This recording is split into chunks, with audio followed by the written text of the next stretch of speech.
एक के बाद एक केस, करोड़ों की रकम और अब परिवार तक पहुंचता आरोप। बॉलीवुड के जाने माने फिल्म मेकर विक्रम भट्ट की मुश्किलें खत्म होने का नाम नहीं ले रही हैं।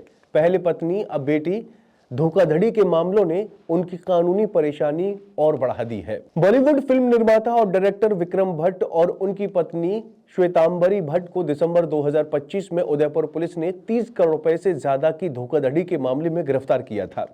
दोनों इस वक्त जेल में बंद हैं।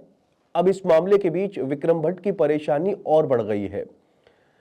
पत्नी के बाद अब विक्रम भट्ट की बेटी तृष्णा भट्ट पर भी धोखाधड़ी के आरोप लगे हैं। मुंबई के वर्सोवा पुलिस स्टेशन में विक्रम भट्ट और उनकी बेटी तृष्णा भट्ट के खिलाफ 13 करोड़ 50 लाख रुपए की ठगी का केस दर्ज किया गया है। इस पूरे मामले की जांच इकोनॉमिक ऑफेंस विंग यानी EOW कर रही है।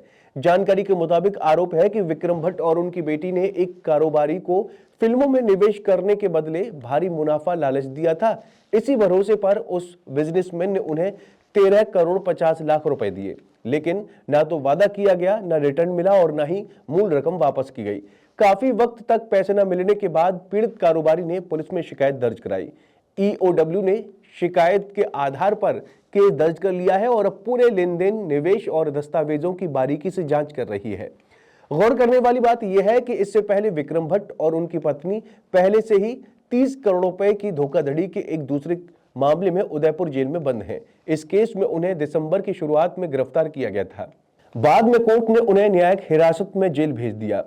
खराब सेहत का हवाला देते हुए भट्ट दंपति ने उदयपुर की अदालत में जमानत की अर्जी दाखिल की, लेकिन 17 दिसंबर को हुई सुनवाई में कोर्ट ने जमानत देने से इनकार कर दिया। अब दोनों इस फैसले को चुनौती देने के लिए जोधपुर हाईकोर्ट जाने की तैयारी कर रहे हैं। 30 करोड़ रुपए की यह धोखाधड़ी का मामला इंदिरा ग्रुप ऑफ कंपनीज के संस्थापक डॉक्टर अजय गुड़िया की शिकायत पर दर्ज किया गया था। डॉक्टर गुड़िया देश भर में इंदिरा यानी IVF सेंटर चलाते हैं। बताया जाता है कि मुंबई में उनकी मुलाकात विक्रम भट्ट से हुई थी, जहां उन्होंने अपनी पत्नी इंदिरा पर बायोपिक बनाने की इच्छा जताई थी। इसके बाद बायोपिक समेत 4 फिल्मों के निर्माण का कॉन्ट्रैक्ट साइन हुआ और कुल 44 करोड़ 29 लाख रुपए में यह भुगतान किया गया। आरोप है कि 4 में से कुछ फिल्मों की शूटिंग हुई, जबकि कुछ प्रोजेक्ट्स शुरू ही नहीं किए गए। जब कारोबारी ने अपने पैसे वापस मांगे तो लगातार टालमटोल की गई। अब एक के बाद एक सामने आ रहे इन मामलों ने विक्रम भट्ट की कानूनी मुश्किलों को और ज्यादा बढ़ा दिया है।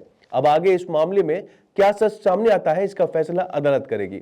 आपका इस बारे में क्या कहना है, कमेंट करके जरूर बताएं और चैनल को जरूर सब्सक्राइब करें।